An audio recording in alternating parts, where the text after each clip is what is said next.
All right. Okay, so you guys are all very timely for the lectures. So let me just say quickly.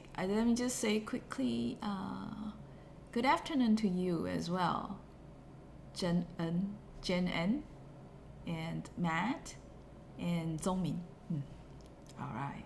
So let's go on and start with the announcements this week.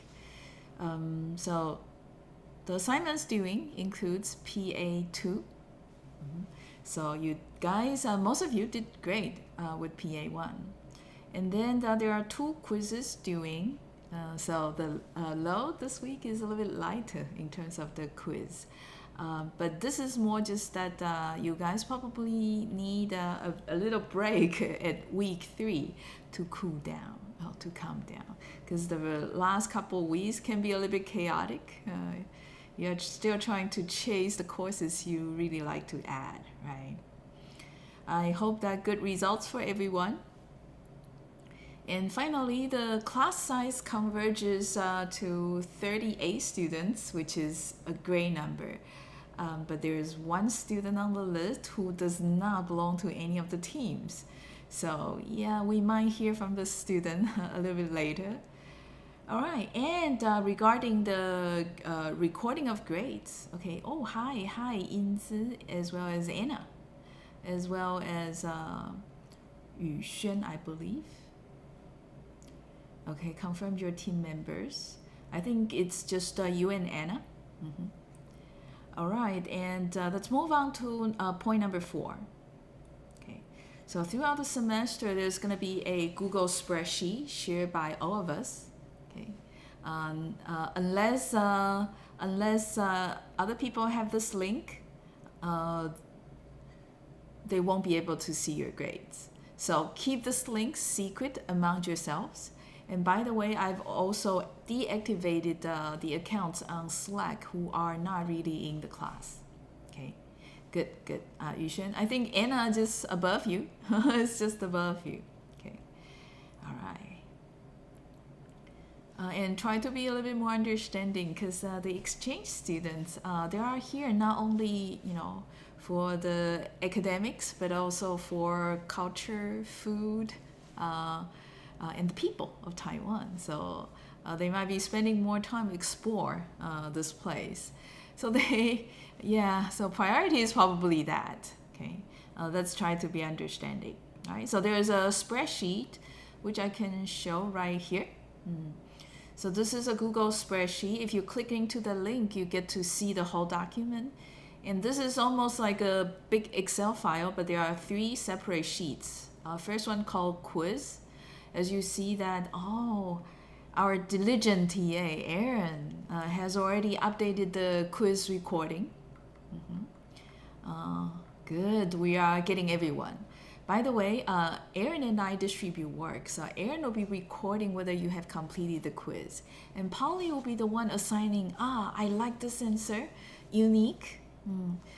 Someone catch the fine detail that the other groups did not. Okay, or someone is the first to mention this point or mentioned a special idea.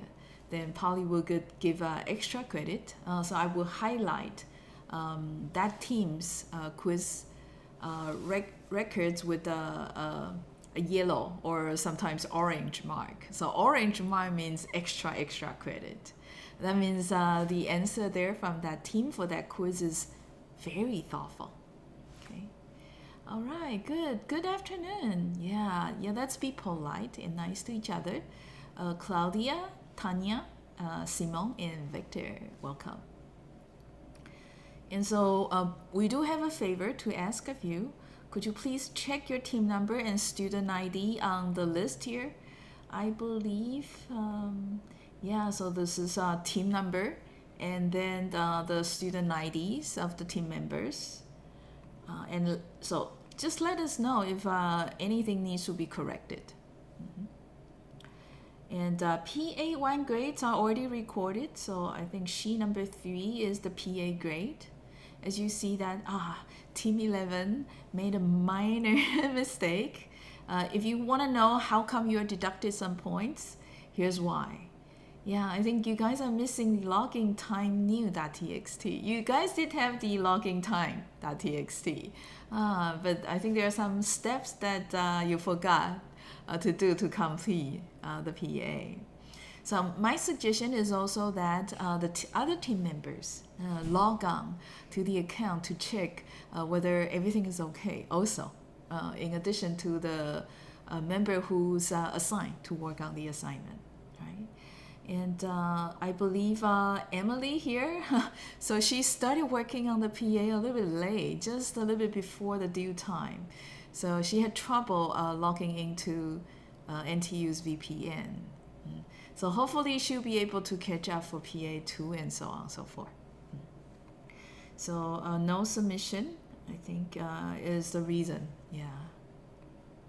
So definitely work on it, even though it's not working. At least you get some, partial grades. Participation. Yeah. Okay. So Aaron was asking. Okay, please do let him know, right, in case anything is not exactly correct. And for participation this semester, yeah, Polly will be recording our interaction on YouTube chat. And Polly will also record our interaction on Slack. Polly will also record the interaction in case you spend time in the office hour. And also email if you send me email. And there's a special column every week this semester.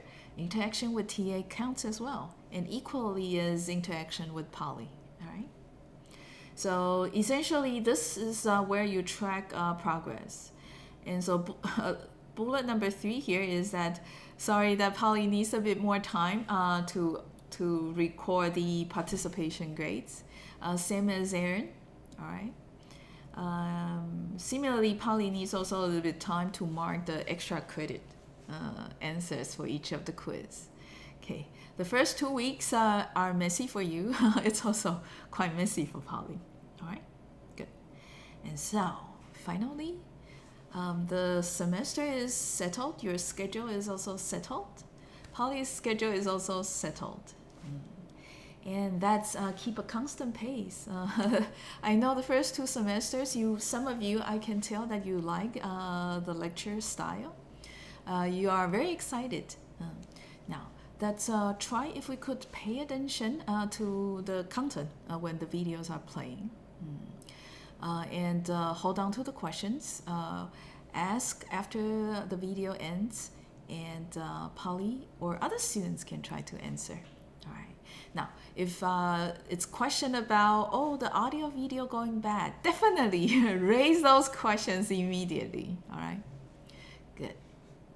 And let's start the topics today. Last week we ended comparing circuit switching versus packet switching. As you see, as you work on, I think quiz number 5, the styles are very different, right? The key word is that circuit switching, reservation based. You feel like, privileged, okay, when you're allocated the resource because you get to use it dedicatedly. Packet switching, no reservation, everyone shares. So keyword is sharing, okay? That appears to be a better way of utilizing resources, right? But downside, contention. So people be competing for resources, for example, forming a queue, right, in a restaurant. All right. Today, there are just a couple more things we need to talk about packet switching, and a couple, sort of like a history of how the internet, okay, the physical structure of it evolved over time. So, first topic, more about packet switching. And this is about the packet. We say that we break big files into packets. In packet switching, we send data packet by packet. Have you ever wondered, do we send it in big packets or small packets? Now, here's the video to explain why we send usually small packets. the next few sites, they are still somewhat important, okay, but not strictly talking about packet switching, circuit switching, and the comparison. So these sites are to answer a couple important questions. We said that packet switching, what it does is to divide data stream into small packets. But why not large packages? Right? We didn't really justify that. We kind of like that L divided by R. The time it takes to send one packet is small because this is small. And in case the link is really fast, then this is small. But if this is a little bit larger, well, not so bad either, isn't it? Well, think again. And this is the example that I try to use to set up the stage. And it's just a slightly extended version of the previous example where we have 2 hops only, just one router between the source and destination. The packet size 7.5 megabits and the link rate 1.5 megabits per second. And you see that L divided by R is 5 seconds, and because there are 3 hops, so this time store 5 seconds, 4, store 5 seconds, 4, and 5 more seconds to store. Altogether, 15 seconds to send this packet L. Now, 7.5 megabits, large, right? Sending a large package like this over this 3-hop network, 15 seconds. Let's try dividing this large message into smaller packets and see how it will work. 7.5 megabits, let's divide them into 5,000 packets. This way, each packet is only this big, 1.5K. Link rate is still what? 1.5 megabits. So to send a small packet like this, it takes only 1 millisecond. Now, look at this. This is the same network, 3 hops. Each packet is now very small. And to send one packet, the first router will take 1 millisecond to receive it and then send it out. So 1 millisecond, 2 milliseconds, and only 3 milliseconds until the destination receives the first packet. And you know what? These links can work in parallel, right? Because router 1 here can be passing packet 1 while the source start passing packet 2. You're trying to do also streamlining here, except that the unit of streamlining is a small packet. You see, why packet switching suggests small packets? Because it's trying to maintain the benefit of doing circuit switching.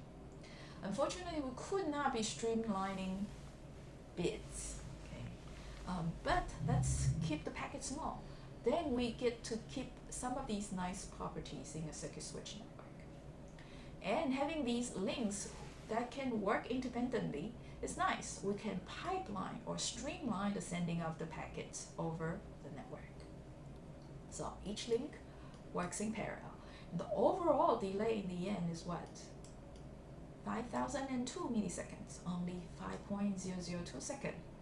If you recall earlier, if we send, okay, 5,000 small packets altogether, 7.5 megabits.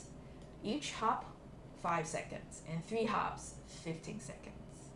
How much time are we saving? Big time, isn't it? This is why in packet switching, people always talk about cutting data into small packets.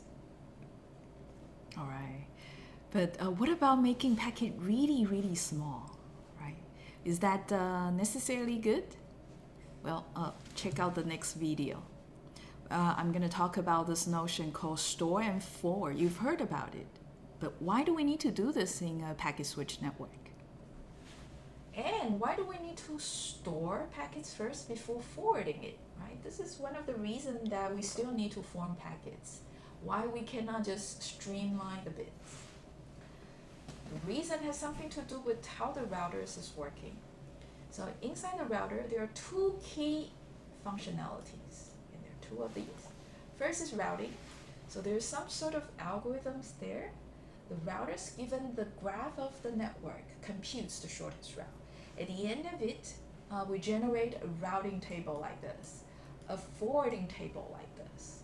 And the way we look up this table is by matching the destination address, okay, of the packet. And so if a packet comes into a router, inside the router takes the destination address in the packet and look up this table. If there's a matching entry, the router discover what is the next router to forward to, what is the right direction to pass this packet further. Okay, you see, router what? Oftentimes well connected to other routers on the internet. So this router here could have multiple ways of passing the packets further. Unlike the very simple scenario there, each router has only one outgoing link, right? So it's no longer that intuitive why packets need to be stored and then forward.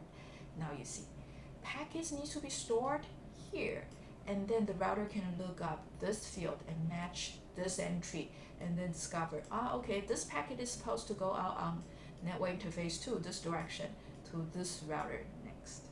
Similarly, this router needs to store the packet entirely, and then it can look at the header, this particular field, destination address, and find out in its own routing table which router next to forward the packet. Yeah, it's exactly because of the forwarding functionality that's required to pass data around over a packet switch network like internet. So, on packet switch network, we store packet before we forward it. So forwarding here is to move packets to routers, all the way from the source, eventually reaching the destination. Right? We'll definitely tell you more as we come to chapter 5. Okay. So in datagram network or in data network, the way it works is let's receive a packet entirely, okay, and look up the destination address to determine which is the next hop. And so you see, if the routing table change, if the graph change, routing table would change. When the routing table change, when the forwarding table change, yeah, the subsequent packets might be following a slightly different path to the destination. Okay. So the routes, packet traverse might change in a session, in a data stream session. So the analogy here is that the packet switch network is a little bit more like the regular car network. Okay, if we are driving a car, a lot of times, hey, to find out the next segment, okay, which road segments we should go on, we might actually stop and pause and ask someone for this destination, for direction, or park to the side and then look up Google Map to find out which is the next segment. And actually in a packet switch network such as internet, we can potentially emulate a circuit-like behavior that is called virtual circuit network.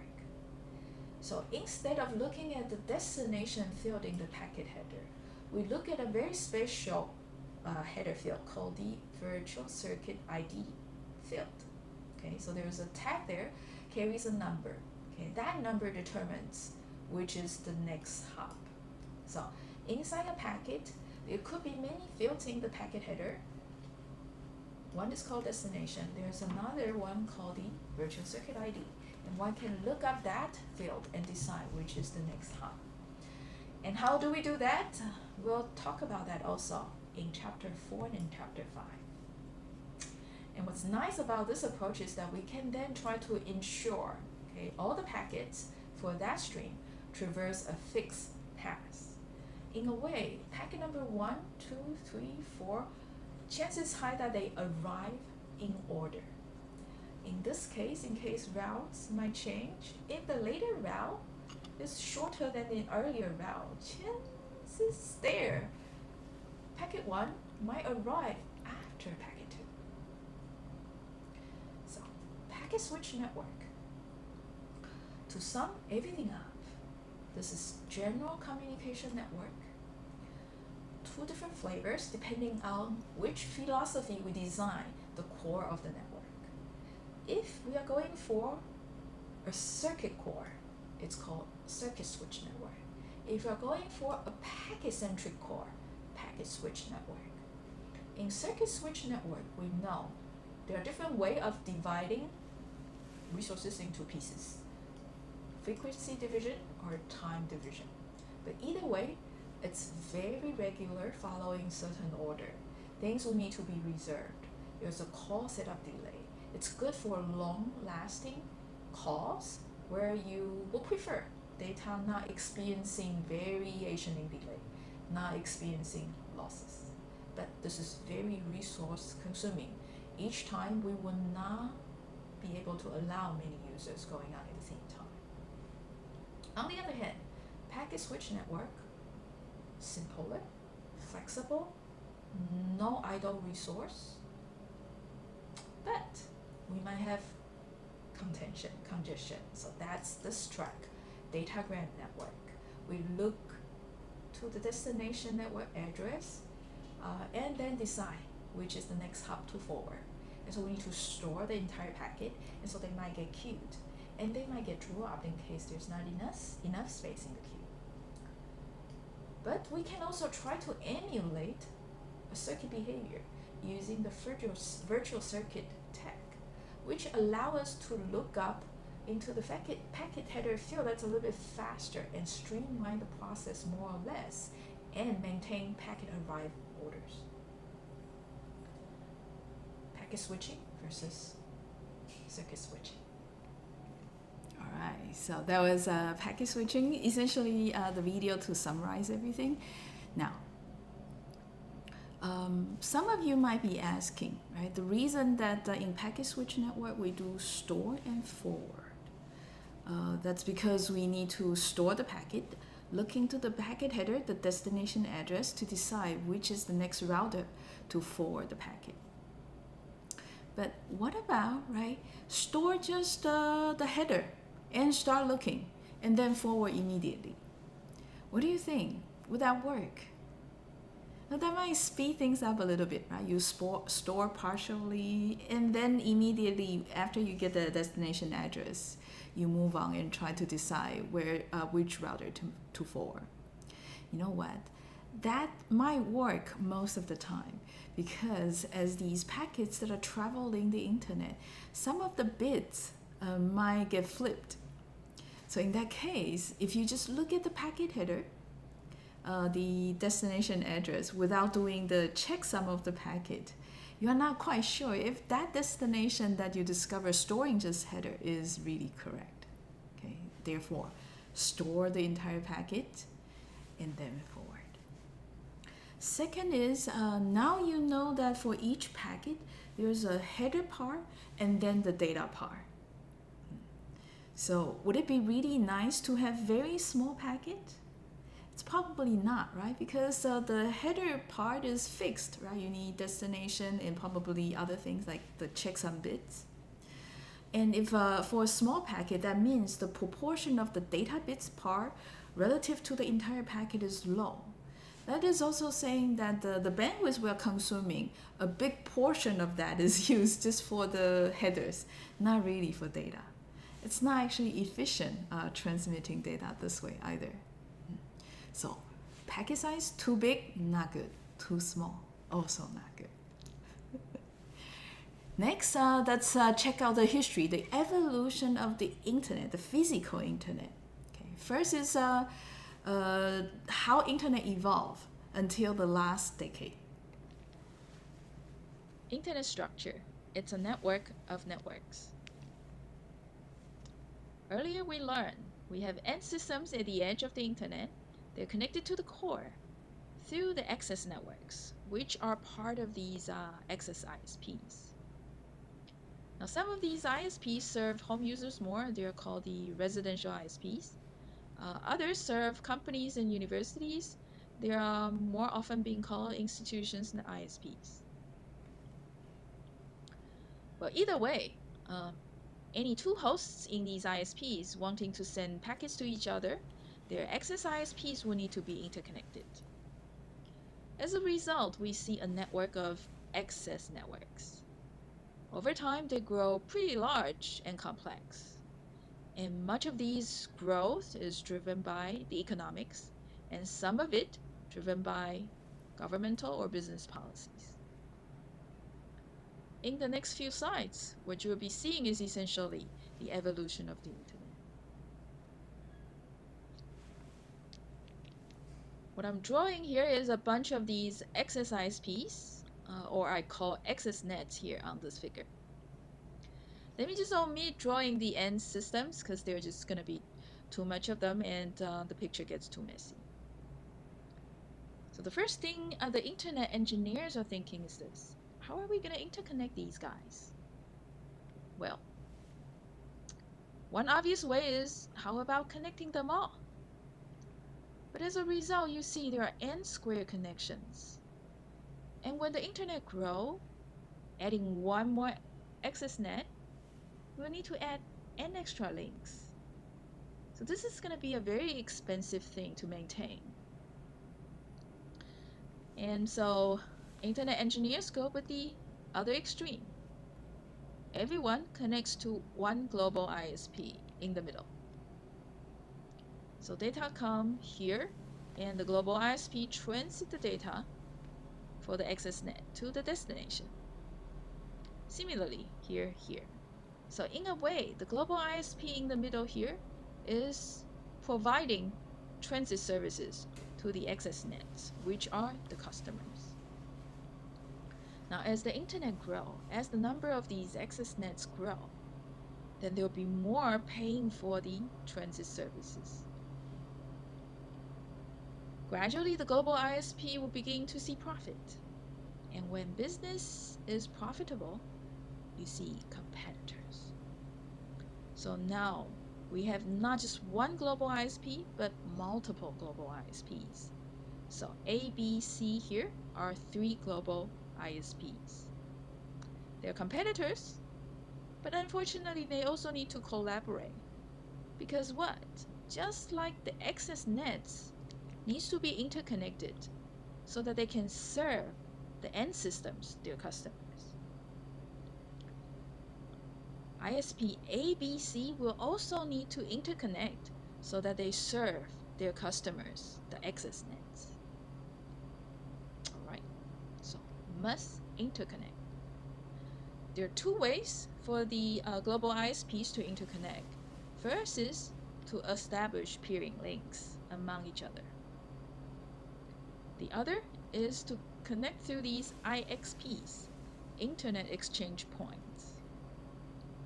Now these IXPs are special. They're typically set up by government fund or by the nonprofit organizations because it's kind of important that we have these, third company there maintaining the basic operation of the internet to avoid companies, commercial companies, to dominate. So that's pretty much the structure of the internet for a long time. But over time, we see more. So local communities such as this guy and this guy here can also grow. When there's enough number of these access nets around, we begin to see regional ISPs show up. What these regional ISP is doing is this: offering lower price internet access to the access nets and try to negotiate internet access with the global ISP with a lower price. So hopefully the regional net here finds a margin of profit. So profit here and saving money here. For global ISP, this might not be a bad thing at all because it only needs to deal with one customer, which is the regional ISP, instead of multiple of them. Okay. So less overhead. Yeah, so that was the evolution of how access nets connect to each other, and then there's ISP, and then regional network rises. Okay, Boyu is asking, what's the difference between IXP? Okay. Yeah, so IXP is actually a physical machine or physical machine rack or a institute. The peering link is just the link connecting the 2 ISPs, as long as the 2 ISPs agree. Okay, they set up a cable and connect a machine in one ISP and the machine in another ISP. But IXP is a third party, another company, but usually governmental, non-profit. And the ISPs then negotiate, talk with IXP, set up a link, one end at the IXP, one end at the ISP. Yeah, so ISPs, it's a little bit hard to pronounce and make it clear. So there are different. Peering link is just link directly between the ISPs. But IXP is like a concentration center there of all the ISPs connecting to the internet. So that IXP or those IXPs are very important because when the ISPs are over competing with each other, the peering link might gradually go away and make the internet connectivity a little bit weak, and it's hard to find alternative routes around in case this route here is broken. So IXP, a very special thing, often ran by the government. Okay. All right, so I hope that addressed the question, and we move on to look into the modern internet physical structure. Yeah, it's a little bit chaotic. And this structure has been there for a long time until about a decade ago. Content provider networks showed up. Let me talk about content provider network by example. So let me use Google here. It'll be easier for you to understand. So Google established these data centers worldwide. What they do is to go to access networks locally where the data centers are, and then ask to connect to the access network, their data center. Now, the number of machines they are maintaining there at their data center and the connections they are buying from the local ISP are actually comparable to the global ISP here. The entire infrastructure there at the content provider network is just as big as the global ISPs in the middle. But what's a bit odd is this. The content provider networks, they're actually physically at the lower level of the hierarchy. As opposed to the global ISPs, they are at the center of the hierarchy. Scale comparable, but where they are in the hierarchy, very different. All right. In the next picture, let me try to draw the network slightly differently so that you see where they are in terms of how resourceful these provider networks are. You see here then, the most resourceful one at the top, the least resourceful one at the bottom. So at the center, we have Tier 1 ISP and content provider network. Tier 1 ISP interconnect to each other through peering link, and they also connect to the IXPs. Content provider network somewhat different. They connect to the local access ISPs and IXP. All right.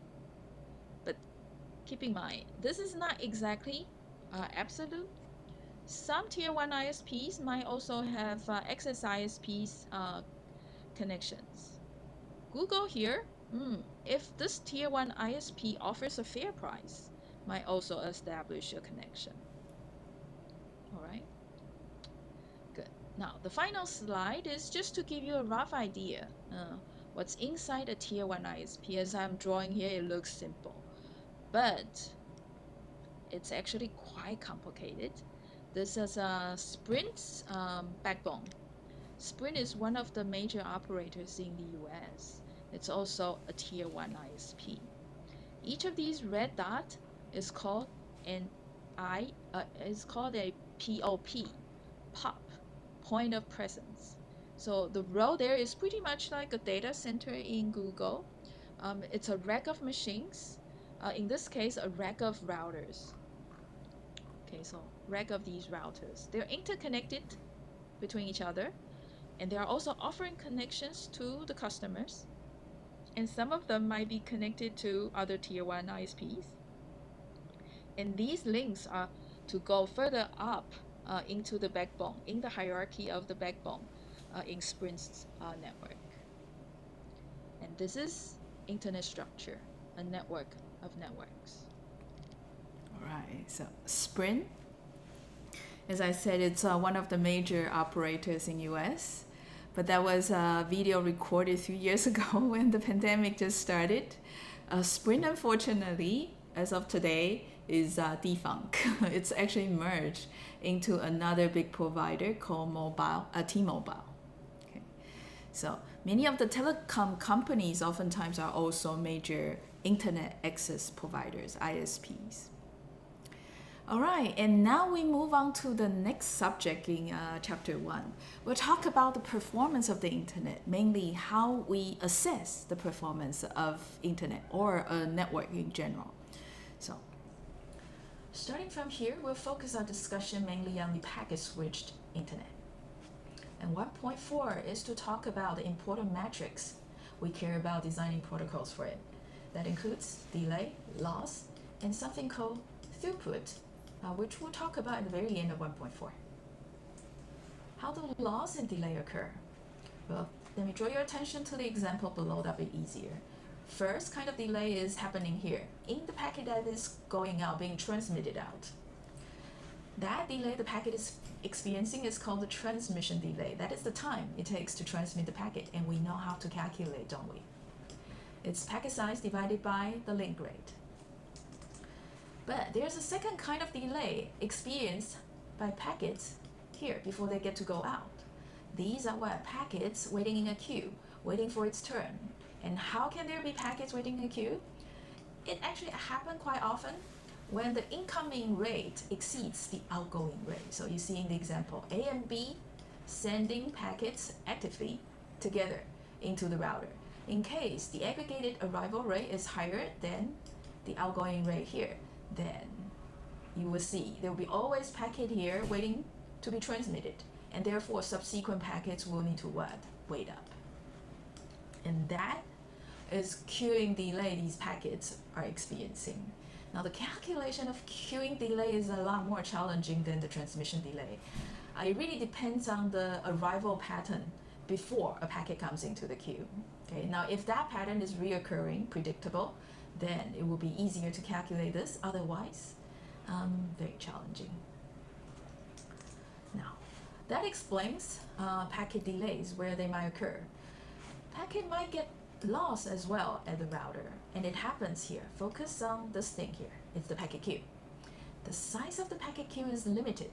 Okay. By the way, that packet queue is also often referred to as the buffer. Okay, and the buffer space is limited. Just like the memory space is limited. The buffer space is just a way of calling the memory reserved, okay, to store these packets. Now, given that the amount is limited, in case congestion persists for a long time, then eventually you run into the situation. There's no longer free buffer space in the queue. In that case, arriving packets will get dropped, and therefore we see packet losses. All right, so next we will dig into each of these three metrics, delay, loss, throughput, in more detail. And the next video is the key video today. I'm going to talk about delays. What are the components in the delays? So this one is 7 minutes. As you guys have observed in the previous previous video, Polly has sped things up a little bit. Let me know if you like that I go faster, just like the previous video. Say yes. If you prefer that I go slower, like how slow I was talking about the internet of internet structure. Okay, so let me know, yes or no. Yes, faster, or no, let's go slower. And next, the key video. And this one is 7 minutes long. With this video, we call it today. We call it a day. Now, packet delay. There are 4 components. The first component is the nodal processing delay, but we just call it processing delay. It occurs right here when the packet arrives at the router. Router here checks the bit errors in case there's any, and decides quickly which output link the packet should go out. Next, queuing delay. That's the time the packet waits until it's turn to go out on the output link. It occurs right here at the buffer space where packet queued up. But the amount of wait depends on the congestion level of the router. Component 3 is the transmission delay, and it's calculated this way: R being the link bandwidth, L being the packet length, and the time to transmit the packet out will be L divided by R. And it's happening right here at the interface between the router and the link. Final component, propagation delay. Provided the length of the physical link and the propagation speed of signals traveling the physical link, we know that the propagation delay is D divided by S. So essentially the time for the packet to traverse the physical link. Be careful, S here is the distance the signal can travel per second. R here is the number of bits the transmitter can push out per second. Although I call S the propagation speed, R the link speed sometime, but there are two very different quantities. Right? Now let's go through a couple examples to exercise calculating transmission delay and propagation delay. What you're seeing here is a caravan of 10 cars. Now the way to think of this scenario is this. Think of cars being bits and caravans being a packet. So we have a packet containing 10 bits in a sense. The cars will be propagating at the speed of 100 kilometers per hour over 100 kilometers, reaching the second boost. Toll boost number 1 here takes 12 seconds to service the car. All right. Question here is asking how long until the packet is lined up before the second router. All right, so transmission speed, transmission delay plus the propagation delay. So what is the transmission delay? We have 12 seconds serving per bit, and then there are 10 bits. So the time to push the entire caravan out of the toll booth is 2 minutes. And then the propagation delay is for the car to travel 100 kilometers. So 100 kilometers dividing the propagation speed. So we have 60 minutes here. And so altogether, 62 minutes before the entire caravan to reach the second toll booth. So you see, in this case, transmission speed very fast, propagation speed slow. In the second example, the configuration is slightly different, mainly propagation speed and transmission speed. Propagation speed now goes really fast, but transmission speed much slower. So question here is asking, will the first car arrive at the second toll booth before all the cars are being serviced? Let's see, when will the first car arrive at the second toll booth? So transmission delay, 1 minute. Propagation delay, so we have 100 kilometers, but we're traveling 1,000 kilometers, so we'll be spending 1/10 of an hour propagating, and that's 6 minutes. Together, 7 minutes. So the first car will spend 7 minutes before arriving at the second toll booth. Now, 7 minutes is also the time to service 7 cars for the first toll booth. That means we have 3 cars that are still behind at the first toll booth. So yes, okay, when the first bit arrive at the next router, there could still be bits not yet transmitted out from the previous router. So in this case, where the propagation speed is really fast, transmission rate very low, you had this weird situation. Good, let's sum up packet delay. So there are 4 components: processing delay, queuing delay, transmission delay, and propagation delay. Transmission delay very low, typically microseconds. We just ignore the processing delay when we calculate packet delay. Transmission delay, propagation delay, very easy to calculate. L divided by R, this quantity is often significant and especially the case for low speed links. Propagation delay slightly harder. It varies quite a bit from microseconds to hundreds of milliseconds. So this extreme is for satellite links, for example. We've seen earlier, it could go up to 200 or even more milliseconds. Sometimes the transatlantic or trans-Pacific links, very long optic fibers, could also take up to 100 milliseconds. Now, in the process of calculating packet delay, the hardest component is this, queuing delay. Now, it's very hard to calculate accurately because it depends on the congestion level at the router. Just to give you a sip of how hard it is, let's define again, R being the link bandwidth, L being the packet size. Let's add one more variable, the average arrival rate. So L multiply A is the average bit arrival rate. That is also the incoming traffic rate. R is the outgoing traffic rate. So we could define traffic intensity being LA divided by R. So when that quantity is close to 0, that means incoming rate very low, outgoing rate very high. Then no bits really need to wait. So queuing delay very small. And it's depicted here.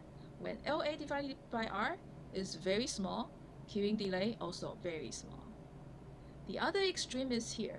When the intensity is greater than 1, that means there are more bits coming in than more bits going out. And when time goes on and on and on, the newly arrival bits will need to wait longer and longer and longer. And it's pretty much here, approaching infinity. Now, when the intensity is between very small to 1, delay is simply growing. And as we will be approaching infinity, you see that the curve grows quickly like that, okay? Close to an exponential trend. So, hard to estimate queuing delay. In fact, it takes a whole semester for a professor to teach about how one calculates queuing delay. And at the graduate school, there's advanced queuing delay that one can also take to make sure that you do a better job, okay? Estimating queuing delay for highly dynamic incoming traffic. Right, and before you can take the basic queuing theory, you need to take the probability first. And that's all for today. Tomorrow, we are not yet done with delay. Tomorrow, we'll begin from watching a video showing how you measure delay on the internet. Okay, and quiz 6 will be coming right up after that video. All right, good. And as for the survey, there's just one question. Scott, yo, is that a yes or no? Yo, a yes or no? Yeah, because if I take that as a yes, we have one more no than yes. I'm not sure. You know what? In this case, dead even. Half of you say yes, half of you say no. Ness? That's also right. Okay, either way. Tanya. Good. Good. See you tomorrow, Anna. Yeah. Oh, okay. Zijun say yes, go faster. But Youxiang says no. Okay. All right. We are still dead even. Qiandi says no. Okay. So that delay video is super fast. I see. Okay. Oh, a lot more people saying no. Okay. So that's probably keep it the usual pace. Okay. Good. So guys, just go try to catch your next course. Yeah. And Ming Duo, I think, hopefully I pronounce your name right. What is the definition of average packet arrival rate? Okay, so it's a number of packets arriving to a router or coming into a link per time unit.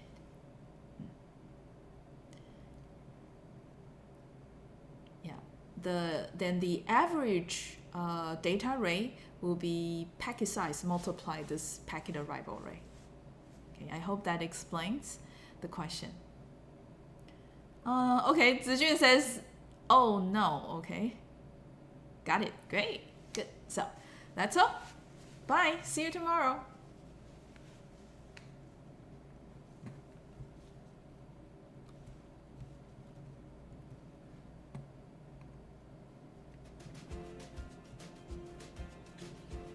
Okay, bye.